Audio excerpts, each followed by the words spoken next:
نبی پاک صلی اللہ تعالیٰ علیہ وسلم نے ہمیں ایک مکمل دستور حیات عطا فرمایا ہے، اور حضور صلی اللہ تعالیٰ علیہ وسلم نے ہمیں پچھلی ساری قوموں سے جداگانہ اور ایک بھرپور اور ہر قسم کی خوشبو سے معمور دین عطا فرمایا ہے۔ کسی بھی اور قوم کی تھوڑی سی چیز کو بھی اسلام کے اندر شامل کرنا یا کچھ تھوڑی سی کسی سے کوئی چیز مستعار یا ادھار لینا، اسلام اس کو پسند نہیں کرتا۔ نبی پاک صلی اللہ تعالیٰ علیہ وآلہ وسلم نے فرمایا، اہل یہود بغیر ٹوپی کے دستار باندھتے، جب سر پہ پگڑی باندھتے تو ان کے سروں پر ٹوپیاں نہیں ہوتی تھی۔ فرمایا تم نے ٹوپی پر دستار باندھنی ہے، یہودیوں کی مخالفت کرنی ہے، تم نے اہل یہود کی مخالفت کرنی ہے۔ فرمایا نصارہ کا طریقہ یہ ہے کہ وہ درمیان سے مانگ نہیں نکالتے، سر میں جب کنگھی کرتے ہیں تو درمیان سے مانگ نہیں نکالتے، تم نے درمیان سے مانگ نکالنی، ان کی تم نے مخالفت کرنی۔ فرمایا آتش پرست یہودی اور بہت ساری قوموں کا طریقہ یہ ہے کہ مونچھیں بڑی رکھتے ہیں، داڑھیاں چھوٹی رکھتے ہیں۔ فرمایا تم نے ان کی مخالفت کرنی ہے، مونچھوں کو پست کرنا ہے اور داڑھیوں کو بڑا کرنا ہے۔ کوئی چیز کسی اور کی مستعار لے کر دین میں شامل کرنے کو نبی پاک صلی اللہ علیہ وسلم نے پسند نہیں فرمایا، پسند نہیں کیا۔ فرمایا یہ کام تم نے نہیں کرنا، تمہاری علیحدہ ایک شناخت ہے، تم مسلمان ہو، تمہارا اٹھنا بیٹھنا کھانا پینا چلنا سونا جاگنا، حتیٰ کہ تمہارا نماز جنازہ بھی دوسروں سے منفرد ہے۔ تم لوگوں نے کسی اور قوم کی کسی تھوڑی سی بھی چیز کو اپنے معاملات میں شامل نہیں کرنا۔ اس کو کہتے ہیں دو قومی نظریہ، یہ نظریہ ہے، اسی کی بنیاد پر پاکستان بنا تھا کہ ہندو ایک الگ قوم ہے، مسلمان ایک الگ قوم ہے، ان کا اٹھنا بیٹھنا کھانا پینا ہم سے بالکل علیحدہ ہے اور ہمارا ان سے بالکل علیحدہ ہے۔ طرز زندگی، طرز معاشرت، معیشت کہیں ملتی نہیں ہندوؤں سے مسلمانوں، لہٰذا ہمیں ایک ایسا وطن چاہیے، ہمیں ایک ایسا وطن چاہیے جس وطن کے اندر مسلمان اپنے طریقے کے مطابق اٹھیں بھی بیٹھیں بھی چلیں بھی سوئیں بھی۔ نماز پڑھنے کے لیے وطن نہیں بنایا گیا کہ ہم نے اذانیں دینی ہیں، نمازیں پڑھنی ہیں، جماعتیں کرانی ہیں۔ یہ کام ہندوستان میں آج بھی ہوتا ہے، وہاں مسجدوں میں اذان بھی ہوتی ہے، جماعت بھی ہوتی ہے، تلاوت بھی ہوتی ہے، مدارس بھی ہیں، مساجد بھی ہیں، عربی ادب بھی ہے، سارا کچھ ہے۔ وہ پریشان کرتے ہیں، اس سے قطع نظر کرتے ہیں، وہ تکلیف دیتے ہیں، لیکن پابندی نہیں ہے۔ یہ سارے کام وہاں بھی۔ پاکستان نماز کے لیے نہیں بنا، پاکستان تلاوت کے لیے فقط نہیں بنا، پاکستان نبی پاک کے نظام کے لیے بنا ہے کہ کچہری میں حضور کا دین نافذ کیا جائے گا، اسمبلی میں نبی پاک کا دین نافذ کیا جائے گا۔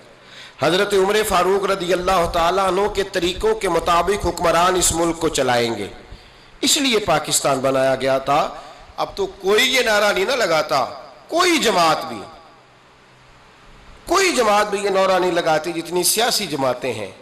حالانکہ پاکستان کا نعرہ آج بھی ہر آدمی کو پتہ ہے کہ پاکستان کا مطلب کیا، لا الہ الا اللہ محمد رسول اللہ صلی اللہ تعالی علیہ۔ لیکن کوئی بھی سیاسی جماعت اب اس نعرے کو لگانے کو تیار، بلکہ اس نعرے سے کامتے ہیں سیاسی حکمران، ان کو ڈر آتا ہے، ان کو پتہ ہے کہ جب پاکستان کا ترجمہ لا الہ الا اللہ محمد رسول اللہ ہوگا تو سب سے پہلے ہمارے لیے مشکل بنے گی، ہمیں سب سے پہلے احتساب کے کڑے مراحل سے گزرنا پڑے گا۔ دیکھیں نا، جمہوریت کے لیے اگر پاکستان بنا تھا تو جمہوریت تو میں ہمیشہ کہتا ہوں ہندوستان کی جمہوریت آج بھی پاکستان سے بڑی مستحکم ہے، ایک دفعہ بھی وہاں ڈکٹیٹر کی حکومت نہیں آئی۔ تو یہ جو ہمیں بتایا جاتا ہے، سبق پڑھایا جاتا ہے، ہماری نوجوان نسل آج تک ہر آدمی آتا ہے، میں نے کافی پہلے بھی کہا تھا کہ لوگ ہمیں نئے نئے نکات دیتے ہیں، کوئی 10 نکات دیتا ہے، کوئی 14 نکات دیتا ہے، کوئی 16 نکات دیتا ہے۔ ہمیں ضرورت نہیں تمہارے نکات کی، اس لیے کہ ہمیں سارے نکتے خطبہ حجت الوداع پہ نبی پاک نے عطا فرما دیے ہیں صلی اللہ تعالی علیہ وسلم، کسی نکتے کی ضرورت نہیں ہے۔ ہم حاجت نہیں محسوس کرتے. جب کوئی پارٹی منشور دیتی ہے، دستور دیتی ہے، تو میں تو حیران ہوتا ہوں کہ کیا کر رہے ہیں یہ لوگ. ہمیں ضرورت نہیں کسی منشور دستور کی. سارے منشور، سارے دستور، سارے قانون، ساری باتیں آمنہ کے لال ہمیں عطا فرما گئے ہیں. ضرورت نہیں ہے. پاکستان بنا تھا دو قومی نظریے کی بنیاد پر. نظریہ کیا ہے؟ لا الہ الا اللہ محمد رسول اللہ صلی اللہ تعالی علیہ. حکمران اس کو بھول گئے اور انہوں نے قوم کی ذہن سازی اس طرح کی، میڈیا کو ساتھ ملا کے بچوں کا ذہن اس طرح کا بنایا کہ قوم بھی تیار نہیں ہوتی. نظام مصطفیٰ صلی اللہ علیہ وسلم کے لیے قوم تیار، حالانکہ کافر کو آپ کی نماز سے کوئی مسئلہ نہیں. یورپ میں کبھی پابندی لگی ہے کہ مسجد نہ بناؤ؟ کبھی وہاں کسی نے کہا ہے قرآن پاک نہ لے کے آؤ؟ کبھی کسی نے کہا ہے؟ وہاں پابندی نماز پہ نہیں ہے. ان کو ڈر تو نظام مصطفیٰ سے آتا ہے کہ دین نافذ نہیں ہونا چاہیے. تو میرے بھائی، پاکستان ایک نظریاتی وطن ہے. جتنا دوڑ سکتے ہیں میں اور آپ دوڑ لیں، جتنا دوڑ سکتے ہیں. جہاں تک یہ قوم بھاگ سکتی ہے بھاگ لے. یہ اس چہرے کو اپنا لے یا اس چہرے کو اپنا لے یا اس کو آزما کے دیکھ لے. چونکہ اس وطن کی بنیاد کلمہ ہے تو یہاں سکون بھی اسی وقت آئے گا جب حکومت بھی کلمے والے رسول کی آئے گی صلی اللہ تعالی علیہ وسلم، صلی اللہ تعالی.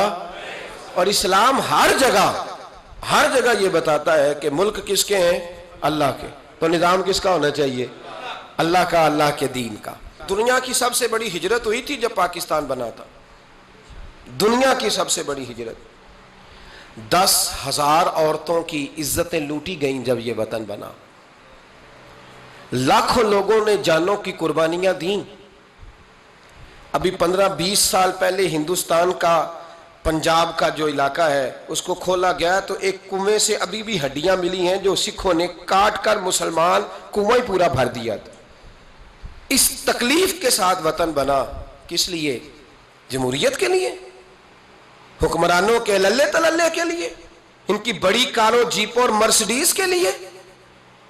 اس لیے کہ یہاں روز نیا بل آئے گا، آج گورنر راج ہے تو آج فلاں ہے تو آج فلاں ہے. یہ ساری حکومتیں اگر وہی قانون جو انگریز کا بنا ہوا ہے اور وہی ساری دفعات جو آپ کے ہاں نافذ ہے وہی ہندوستان میں نافذ ہے تو بتایا جائے پھر وطن کیوں بنایا گیا تھا؟ پھر کیا ضرورت تھی؟ یہ سارے کام تو وہاں بھی ہو رہے ہیں. اس لیے میرے بھائی، وطن کے نظریے کو سمجھے. وطن بنا تھا لا الہ الا اللہ محمد رسول اللہ صلی اللہ علیہ وسلم. اور اقبال جو بانی پاکستان ہے، جو مصور پاکستان ہے، جو تصویر دینے والے ہیں پاکستان، ان سے کسی نے کہا تھا کیوں پاکستان بنانا چاہتے ہو؟ ہم جو ایک ملت جو ہیں، ہندوستانی ایک ملت ہے، قوم ہے، تو کیا ضرورت ہے؟ تو اقبال کہنے لگے اپنی ملت پر قیاس اقوام مغرب سے نہ کر، خاص ہے ترکیب میں قوم رسول ہاشمی. نبی پاک کی قوم اپنی ترکیب کے لحاظ سے ہر قوم نے خاص ہے. دین کا نفاذ چاہیے، دین نافذ ہونا چاہیے. نبی پاک ایک اسٹیٹ کے سربراہ بنے تھے. مدینہ منورہ میں حضور نے نظام بنایا. آج میں ایک نئی بات آپ سے کرنا چاہ رہا ہوں. رونا روتے زمانے بیت گئے، اب آگے کی طرف دیکھنا ہے. جو قومیں ماضی کی لکیر پیٹتی رہتی ہیں وہ مایوس ہو جاتی ہیں، ان کے جذبے ٹوٹ جاتے ہیں. اب ماضی کو پیٹنے کی بجائے مستقبل کی روشنی کو دیکھنا چاہیے. ہمیں نبی پاک صلی اللہ علیہ وسلم نے کسی وطن کی تعمیر کے لیے جو جذبات دیے ہیں ان جذبات پر ہمیں غور کرنا چاہیے. حکمران تو جو کر رہے ہیں وہ تو کر ہی رہے ہیں، اور جو وہ کریں گے وہ بھی سب کو نظر آ رہا ہے، اور ہمیں سمجھ لگ رہی ہے کہ آئندہ بھی کیا ہونے جا رہا ہے. ہم نے کیا کرنا ہے؟ ایک جملہ میں کہنے لگا ہوں، اگر کسی کو تکلیف ہو تو مجھے خوشی ہوگی. ایک جملہ میں کہنے لگا ہوں، اگر کسی کو پریشانی ہوگی تو مجھے بڑا ہی اچھا لگے گا. کسی بڑے آدمی کو پریشانی ہوگی تو مجھے خوشی ہوگی. وہ جملہ کیا ہے وہ سن لیں. یہ ملک حکمرانوں کا نہیں ہے، یہ ملک عوام کا ہے. اس لیے کہ حکمرانوں کے بچے تو یورپ میں رہتے ہیں، ان کی تو ٹکٹیں بک ہوتی ہیں. جب تک یہ اسمبلی میں ہوتے ہیں یہاں ہوتے ہیں، اور جب حکومتیں ختم ہوتی ہیں تو یہ یہاں موجود. ان سب کے تو باہر کاروبار ہیں، رہائشیں ہیں، اولادیں ہیں. تو یہ وطن کس کا ہے؟ پاکستان وطن کس کا ہے؟ یہ ہمارا وطن ہے، یہ حکمرانوں کا نہیں ہے۔ دیکھیں نا، گھر اس کا ہے جس نے گھر کے اندر رہنا ہے، جس نے گھر میں رہنا نہیں اس کا وطن ہم نے رہنا ہے، ہماری نسلوں نے رہنا ہے، ہمارے ماں باپ رہے، ہم رہ رہے ہیں، ہماری آنے والی نسلیں رہیں گی، تو وطن پھر کس کا ہوا؟ ہمارا۔ حکمرانوں کا وطن گھر جو ہمارا ہے، تو ہم کسی کے ذمہ کیوں لگاتے ہیں؟ ہم اپنے وطن کا خود خیال کیوں نہیں کرتے؟ ہم کیوں نہیں یہ محسوس کرتے کہ وطن سب سے پہلا کام 14 اگست ہے پاکستان کے عزم نو کے لیے، ایک روشنی کے لیے، نوجوانوں کے لیے چند باتیں کرنا چاہتا ہوں۔ پہلی بات اپنے ذہن میں بنائیں کہ وطن کی جو محبت ہوتی ہے نا، حب الوطن من الایمان، وطن کی محبت ایمان کا حصہ ہوتی ہے۔ اس بات کو یاد کر لے۔ میرے نبی پاک علیہ السلام مکہ مکرمہ سے تشریف لائے تھے، حضور مہاجر بن کے مدینے آئے تھے، لیکن بخاری مسلم کی ایک ایسی حدیث ہے جس کی میں نے کبھی شرح نہیں پڑھی، اور میں اس حدیث کی شرح میں کبھی نہیں گیا اور جانا چاہتا بھی نہیں۔ نرالا رنگ ہے اس حدیث پاک کا۔ میرے محبوب پاک علیہ السلام مہاجر بن کے مدینے آئے، لیکن حضور نے ایک موقع پہ فرمایا، سنو بھائی مہاجرین اور انصار، کان کھول کے سنو۔ اب مہاجرین میں شامل کون کون تھے؟ حضرت ابو بکر صدیق، حضرت عمر فاروق، حضرت عثمان غنی، حضرت مولا علی، حضرت مصعب ابن عمیر، حضرت بلال حبشی، یہ سب لوگ مہاجر تھے، لیکن حضور نے وطن کی محبت بیان فرمائی۔ میرے محبوب نے فرمایا، یاد رکھنا اگر کبھی لوگوں میں اختلاف رائے ہوا اور لوگوں کی دو لائنیں بن گئیں، ایک قطار ادھر جا رہی ہے لوگوں کی اور ایک قطار ادھر جا رہی ہے، تو فرمایا اگر تم مجھے دیکھو گے نا میں کس قطار میں ہوں، تو میں تمہیں اس قطار میں ملوں گا جس قطار میں میرے مدینے والے جا رہے ہوں گے۔ میں کہہ رہا ہوں بلا تبصرہ، بغیر تشریح کے اس روایت کو دیکھیے گا، حضور نے اپنے وطن سے پیار کیا اور اپنے وطن کے لوگوں سے محبت فرمائی۔ حضرت ابو ہریرہ فرماتے ہیں جب ہم سفر سے واپس آتے تھے نا، سفر سے واپس لوٹتے تھے اور مدینہ منورہ کی عمارتیں نظر آتی تھی، مکانات نظر آتے تھے، تو ہم حضور کا جذبہ دیکھتے، میرے محبوب پاک گھوڑے کو تیز کر دیتے، سواری کو دوڑاتے، یا رسول اللہ کیا ہوا؟ فرمایا جلدی کرو میرا شہر آ گیا ہے، میرا علاقہ آ گیا ہے۔ حضور نے اپنے وطن سے پیار کیا، اگرچہ اس وطن کی انفرادیت اپنی جگہ پہ ہے، اس کی عظمت اپنی جگہ۔ ایک پہلو ان حدیثوں سے یہ بھی ملتا ہے کہ جس جگہ ہم رہتے ہیں ہمیں اس وطن سے پیار ہونا چاہیے، ہمیں پاکستانی ہونے پر فخر ہونا چاہیے۔ مدینے کے بعد، مکے کے بعد اگر ہمیں کسی وطن سے پیار کرنا چاہیے تو پاکستان سے کرنا چاہیے، اس کی گلیوں سے، اس کے کھیتوں سے، اس کے کھلیانوں سے، اس کے گاؤں سے، اس کے شہروں سے ہمیں پیار کرنا چاہیے، ہمیں محبت کرنی چاہیے۔ ہمارا معاملہ کیا ہے؟ ہم صرف اپنے گھر سے پیار کرتے ہیں، اس لیے 1.25 کروڑ روپیہ بنگلے پہ لگ جاتا ہے، 10,000 روپیہ لوگ اپنی گلی پہ نہیں لگاتے۔ وہ گلی کس کی ہے؟ اس پہ کیوں نہیں پیسے خرچ ہوئے؟ کہتا ہے وہ ٹیکس دیتا ہوں تو ٹیکس والے خرچ کریں گے۔ او خدا کے بندے، وطن تیرا ہے تو گلی بھی تیری ہے، اس کی تعمیر کی ذمہ داری بھی تیری ہے، تو چھوڑ۔ اگر وہ اتنے ہی اچھے ہوتے تو اب تک سنور نہ گیا ہوتا۔ تو اپنی گلی کا خیال کر، تو اپنے علاقے کا خیال کر، تو اپنی بستی کا خیال کر، تو توجہ دے، تو اس کی تعمیر میں کردار ادا کر۔ الیکشن آیا تو لوگوں نے کوڑے کی تصویریں کھینچ کھانچ کے سوشل میڈیا پہ ڈالی، فلاں ایم صاحب نے بھی اپنے علاقے سے کوڑا نہیں اٹھوایا، فلاں نے بھی کوڑا نہیں اٹھوایا، فلاں نے بھی کوڑا نہیں اٹھوایا۔ کوڑا جب بارش ہوتی ہے تو تعفن پھیلتا ہے۔ مجھے کچھ سانس میں تکلیف ہوئی تو ڈاکٹر صاحب سے جب میں نے مشورہ کیا تو وہ مجھے کہنے لگے کوئی تعفن والی جگہ نہیں ہونی چاہیے، اس سے آپ بچیں، درختوں کے پاس رہیں، پتوں کے پاس رہیں جہاں سے آکسیجن تازگی ملے۔ اور یہ ضرورت صرف مریض کی نہیں ہے، یہ ہر اس شخص کی ضرورت ہے جس کی سانسیں چل رہی ہیں، اس کو اس کی حاجت ہے۔ کوڑے پر جب بارش پڑتی ہے تو تعفن پھیلتا ہے، ایسی سخت بدبو آتی ہے جس سے امراض پیدا ہوتے ہیں۔ حکمران نے کوڑا نہیں اٹھایا، بلدیہ کے لوگوں نے ذمہ داری محسوس نہیں کی، ایم این اے صاحب کے حلقے میں ڈھیر لگے ہوئے کوڑے کے۔ لیکن ایک سوال ہے، پوچھنے کی اجازت ہونی چاہیے، وہ سوال یہ ہے کہ کوڑا اٹھانے والے نے تو نہیں اٹھایا، پر بتائیے کوڑا پھینکا کس نے تھا؟ جو آدمی سودا خریدنے کے لیے 4 گلیاں آگے جا سکتا ہے وہ کوڑا پھینکنے کے لیے بھی تو جا ہی سکتا ہے نا، اس کو پتا ہے نا کوڑا پھینکنے کی جگہ، پھینکا کس نے کوڑا؟ اچھا ایک بات اور ذرا آپ کی توجہ کے لیے، سوشل لوگ ہیں ہم معاشرے کا حصہ ہیں، ہمیں معاشرے میں لوگوں کی ضروریات درپیش رہتی ہیں۔ سوشل لائف میں اگر آپ تھوڑا سا آگے بڑھیں نا، آپ کے گھر میں جو بیٹی کا رشتہ دیکھنے آتا ہے نا، وہ جن چیزوں پر کمنٹس کرتا ہے نا، ان میں ایک چیز یہ بھی ہوتی ہے، وہ لوگ کہتے ہیں بھائی آپ کا گھر بھی اچھا ہے، آپ لوگ بھی اچھے ہیں، لیکن جس علاقے میں آپ رہ رہے ہیں نا، وہ علاقہ صاف ستھرا نہیں ہے، وہ علاقہ اچھا نہیں ہے، وہ اس چوک میں بھی کوڑا پڑا ہے، پچھلے چوک میں بھی کوڑا پڑا ہے۔ تو یہ جو گلیوں میں کوڑا پڑا ہوتا ہے نا، یہ اس مقامی لوگوں کی تہذیب کی عکاسی کرتا ہے۔ آپ اس پہلو پر یہ میں اپیل کر رہا ہوں، میں گزارش کر رہا ہوں، میرے بزرگ میرے دوست ناراض نہ ہو، میری بات پر توجہ دیں۔ اب سنیں میرے نبی پاک صلی اللہ علیہ وسلم نے ہمیں تربیت کیا دی۔ حضور علیہ السلام فرماتے ہیں، امام رازی نے تفسیر کبیر میں حدیث لکھی ہے، محبوب فرماتے ہیں قیامت کے دن اللہ تبارک و تعالیٰ ایک گناہ گار کے بارے میں جنت کا فیصلہ فرما دے گا۔ وہ گناہ گار بڑا تھا، بڑا مجرم تھا، بڑا، بندے کو پتا ہوتا ہے نا اپنا کہ وہ کتنا گناہ، وہ گناہ گار نہ رب کے کرم پر رو پڑے گا، اپنے رب کی عطا پر شرمندہ ہو کے روئے گا، اور ہاتھ باندھ کے عرض کرے گا مولا میں تو جانتا ہوں میں کیا ہوں، ایسی کون سی میری نیکی تھی کہ تو نے مجھے بخش دیا۔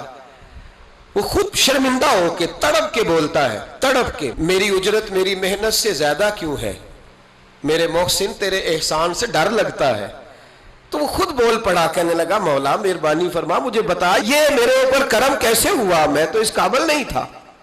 تو میرے محبوب پاک علیہ السلام فرمانے لگے، رب کریم اس سے فرمائے گا ایک دن رات کو نہ تو اپنی گلی سے گزر رہا تھا، دیکھنے والا کوئی نہیں تھا جو تیری تصویر کھینچ کے سوشل میڈیا پہ ڈالتا، کوئی اخباری نمائندہ نہیں تھا جو فٹافٹ اخبار میں خبر دیتا، کوئی لوگ نعرے لگا، تو اکیلا تھا، رات بھی تھی اندھیرا بھی تھا، گلی سے گزرتے ہوئے تیرے پیر سے کروڑا ٹکرایا تھا،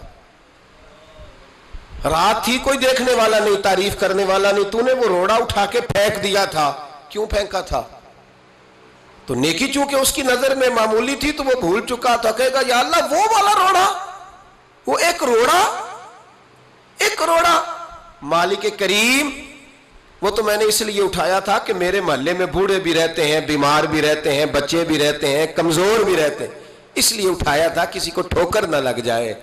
میرے محبوب فرماتے ہیں عرش کے مالک نے فرمایا، رب کریم نے فرمایا تو رات کے اندھیروں میں روڑے اٹھا اٹھا کے میرے بندوں کا خیال رکھے تو میں آج قیامت کے دن تیرا خیال نہ رکھوں؟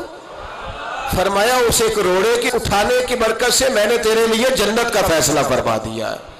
تو اگر آپ اپنی ہی گلی کا کوڑا اٹھائیں، اگر اپنی ہی گلی کے روڑے اٹھائیں تو اس سے ہمارا وطن سنورے گا، اس سے ہماری گلیوں میں، ہمارے علاقوں میں، ہمارے محلے میں، ہمارے علاقے میں صفائی پھیلی۔ راولپنڈی میں سیاستدانوں نے اور سپورٹروں اور ووٹروں نے بڑی گندگی پھیلائی، پوسٹر لگائے، وہ پھٹتے تھے، بارش ہوتی تھی تو وہ گلیوں میں بہتے تھے، تباہی تھی۔ تو اخبار پہ سارا وہ ان بچوں کا وہ طریقہ آیا، انہوں نے کیا کیا کہ 15-20 بچوں نے مل کے پروگرام بنایا کہ گانے ڈالنے والے تو ڈال کے چلے گئے، میں نے شروع میں کہا ان کا تو وطن ہی نہیں، تو انہوں نے کہا کہ محلہ تو ہمارا ہے نا، اس گلی سے گزرنا تو ہم نے، تو ہم کیوں امید رکھتے ہیں کہ وہ جیتنے والا آئے گا یا ہارنے والا آئے گا اور وہی اٹھائے گا، گلی ہماری، محلہ۔ 15-20 پڑھے لکھے نوجوان، یہ تعلیم یافتہ طبقہ ہوتا ہے۔ تعلیم یافتہ طبقہ وہ نہیں ہوتا کہ لمبے بال رکھ کے تو گلی کے کونے پہ کھڑے ہو کے کہے یہ سارا محلہ جاہلوں کا ہے، دیکھو روڑی لگائی، یہ تعلیم نہیں، یہ جہالت ہے۔ تعلیم یافتہ وہ ہوتا ہے جو آگے بڑھ کے دابڑا لے کر، کئی اٹھا کر، کدال پکڑ کر وہ کوڑا اٹھائے، وہ تعلیم یافتہ بندہ ہوتا ہے جو وطن کی تعمیر میں اپنا حصہ ڈالے۔ ان نوجوانوں نے کام کیا، اسی وطن کے رہنے والے، اسی وطن کے باسی، وہ کہتے ہیں ہم 15 نکلے تھے، پھر سارا وطن اٹھا اور ڈھیروں اور ہزاروں علاقوں کے لوگوں نے ان کی تقلید کی۔ تو پہلا کام یہ کریں کہ وطن سے پیار کریں، دوسرا کام یہ کریں کہ اس کی صفائی میں اپنا حصہ ڈالیں۔ ہم کیوں انتظار کرتے ہیں کوئی گرانٹ آئے گی؟ میری ذاتی رائے یہ ہے، میری ذاتی رائے کہ جتنے گلی میں مکان ہوتے ہیں نا، سب کے گھروں کے اندر سہولیات ہوتی ہیں، وہ سارے اگر ملیں تو میرا خیال ہے ان کی اپنی گلی کا نظام صحیح ہو ہی سکتا ہے۔ تو آؤ مل کے اس وطن کو سنوارنے کی کوشش کریں، اس کی گلیوں پہ محنت کریں، اس کے کھیتوں پہ محنت کریں۔ اور تیسری بات، اس وطن کو سرسبز و شاداب بنائیں۔ کیا انداز ہے میرے محبوب کے سمجھانے کا، یہ بخاری کی حدیث ہے۔ میرے محبوب فرمانے لگے جس نے کوئی ایک درخت لگایا، جس نے کوئی ایک درخت لگایا یا پودا لگایا یا کوئی ایسی چیز لگائی، فرمایا اس سے کوئی انسان نفع اٹھائے یا اس سے کوئی جانور نفع اٹھائے، فرمایا جب تک لوگ نفع اٹھاتے رہیں گے رب لگانے والے کے نامہ اعمال میں نیکیاں درج فرماتا رہے گا۔ تو ہم کیوں درختوں کو کاٹتے ہیں؟ ہمیں چاہیے نا اس کو سرسبز و شاداب کرنے میں اپنا کردار ادا کریں تاکہ ہمارے وطن میں خوبصورتی پھیلے۔ ایک مرض بڑی تیزی سے پھیل رہا ہے، ہیپاٹائٹس سی کا مرض ملک میں بڑی تیزی سے پھیل رہا ہے، بڑی تیزی سے۔ جگر کام کرنا چھوڑ جاتا ہے، معدے کی بیماریاں بڑھتی ہیں، پیٹ کے درجنوں امراض ہیں، پیٹ میں پانی پڑ جاتا ہے۔ ہمارے ایک ملک میں تو ڈائلسس کا نظام بڑا مردہ ہے، اللہ خیر کرے۔ محکمہ صحت پر اتنا بوجھ ہے لوگوں کا، لیکن لوگ ڈیوٹی نہیں کرتے، کام ہی نہیں کرتے، غصہ ہی بڑا آتا ہے ڈاکٹر حضرات کو، اللہ ماشاءاللہ مریض تکلیف سے کرا رہا ہے لیکن وہ کہہ رہے ہیں اب ٹھیک ہے، سرکاری نوکری اسی طرح کی ہوتی ہے، موج کرنی چاہیے، خیر صلی اللہ ہے۔ بڑی تیزی سے مرض پھیل رہا ہے اور لوگ کمزور ہو رہے ہیں، بڑی مجبوری ہے، لوگ رو رہے ہیں، تڑپ رہے ہیں، اور یہ دکھ وہی سمجھ سکتا ہے جس کا گھر میں کوئی بیمار ہوتا ہے۔ آؤ نا اس وطن کے لیے کچھ کریں، کوئی ہمت کرے، کوئی جدوجہد کرے، کوئی کوشش کرے، آؤ کچھ کرے اس کے لیے۔ کیا کرے؟ اس ہیپاٹائٹس سی کی بیماری سے لڑنے کا سب سے پہلا حل ڈاکٹر یہ بتاتے ہیں کہ پانی اگر لوگ صاف پینے لگ جائیں، اگر پانی صاف ملنے لگ جائے تو ان بیماریوں میں 90% کنٹرول ہو سکتا ہے۔ یار صرف صاف پانی، لیبارٹری کے ٹیسٹ کے مطابق جو بڑا مہنگا بور بھی ہے وہ بھی ₹1,00,000 سے نیچے ہے۔ ایک گلی میں اگر ایک بور ہو جائے ایسا جس کا پانی زبردست ہو تو کتنے لوگ ہیں جو بچیں گے؟ کتنے لوگ ہیں جو اس آزمائش سے بچیں گے؟ میں نے مسجد میں وہ بور کرایا ہے، ٹوٹی باہر نکالی، میں ایک دن رات کو 1:30 بجے آیا تو باہر ٹوٹی سے 2-3 لوگ پانی بھر رہے تھے، 2-3 لوگ، تو 1:30-2 بجے رات کے، تو میں نیچے اترا تو میں نے کہا خیریت ہے؟ اچانک میری طبیعت میں یہ خیال آیا کہ کوئی مجبوری ہو گئی ہوگی اس وقت، کوئی مریض نہ ہو۔ کہنے لگے پانی پینا تھا، گھر میں پانی ختم ہو گیا تھا تو میں بھی دیر سے آیا ہوں، کہیں گیا ہوا تھا، ابھی پہنچا ہوں۔ تو گھر والوں نے بتایا تو میں نے کہا ٹھہر جاؤ، گھر والا پانی نہیں پینا، میں آپ کو وہ پانی لا کے دیتا ہوں جو لیبارٹری سے ٹیسٹ شدہ ہے، اور 3-4 دفعہ میں نے اس کو بھیج کے ٹیسٹ کرایا۔ اب سنو اس کی بیس کیا ہے، اس کی بیس کیا ہے؟ ہم تو سمجھتے ہیں نا کل شریف پہ صرف چنے رکھنے چاہیے، ہم سمجھتے ہیں کل شریف پہ پھل آنا چاہیے اور بریانی پکنی چاہیے۔ ترمذی کی حدیث ہے، حضرت سعد رضی اللہ تعالیٰ عنہ کی اماں انتقال کر گئی، آنکھیں عرض کرنے کے یا رسول اللہ اماں فوت ہو گئی ہے، کچھ کرنا چاہتا ہوں۔ تو میرے محبوب نے فرمایا مدینے میں میٹھے پانی کے کنویں کوئی نہیں، قلت ہے، تو ایک کنواں کھدوا دے، لوگ پانی پیتے رہیں گے، رب کریم تیری اماں کو قبر میں راحت عطا کرتا رہے گا۔ حضرت سعد نے کنواں کھدوایا، قربان جاؤں محبوب کی عظمت پہ۔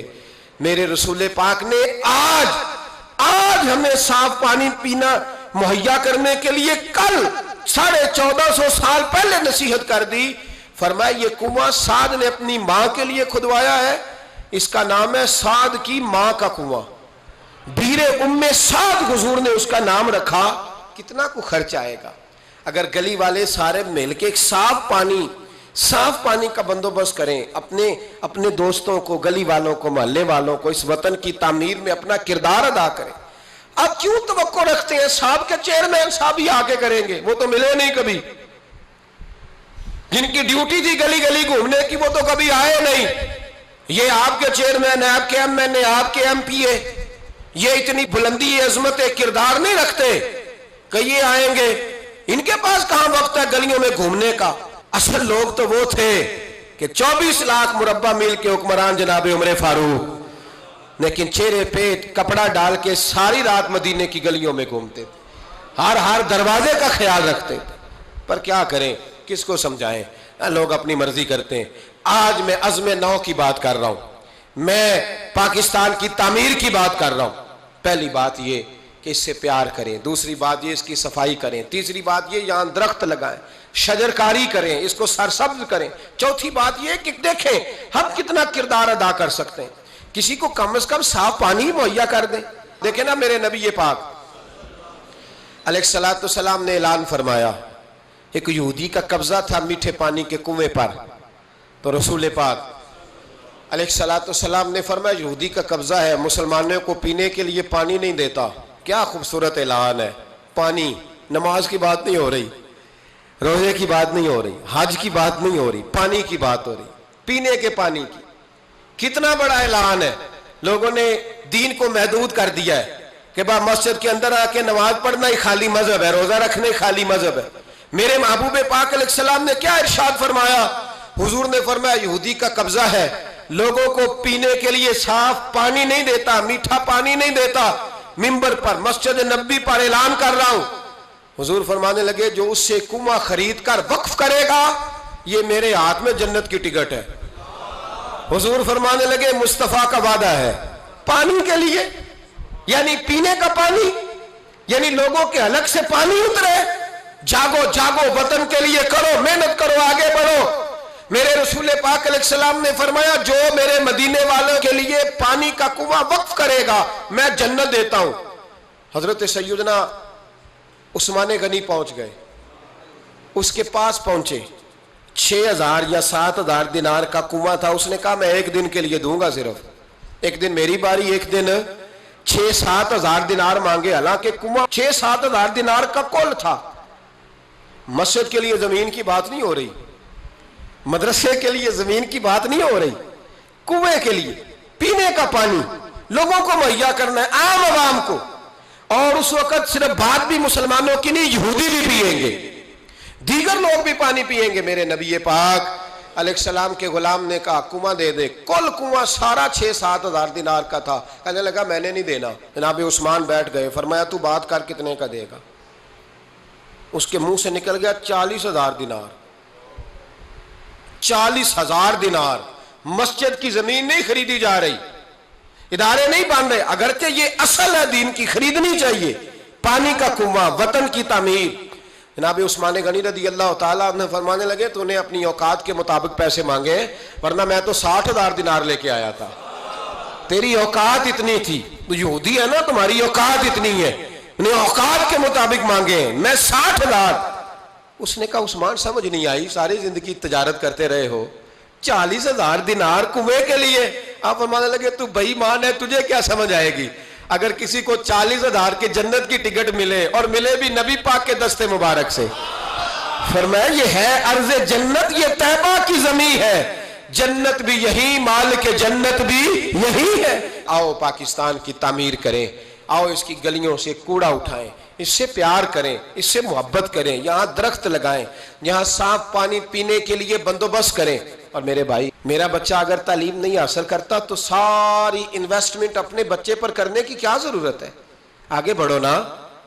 وہ جو چائے والے کھوکے پہ چائے تقسیم کر رہا ہے وہ بھی بڑا لائق ہے، اس کے ابے سے ملاقات کرو، اس کو کہو لا یار میں تیرے بچے کا خرچ اٹھاتا ہوں، اس کو اسکول میں داخل کرا۔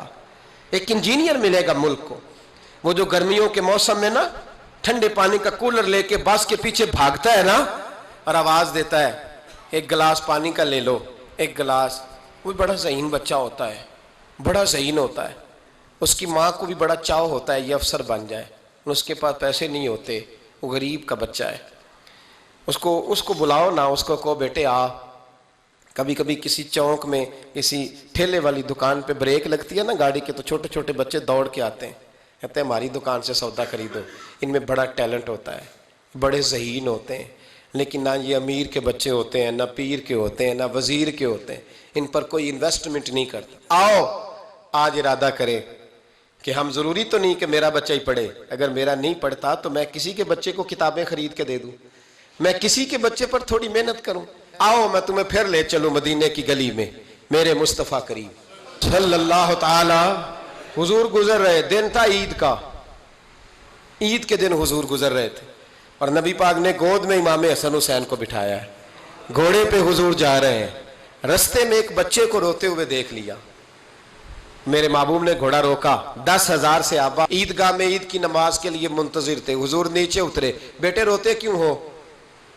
تو پھر رو پڑا، کہنے لگا یتیم ہوں، ابا انتقال کر گئے، ہر بچے نے نئے کپڑے پہنے ہیں، محبوبہ چچا اور ماموں نے بھی میری طرف دیکھنا پسند نہیں کیا، رو رہا ہوں۔ 10,000 نمازی انتظار کر رہے، 10,000، اور میرے رسول پاک وطن کے غریب بچوں کا خیال کر رہے ہیں۔ حضور گھوڑے سے اترے، بچے کو ہاتھ لگایا، گھر لے گئے، کہا فاطمہ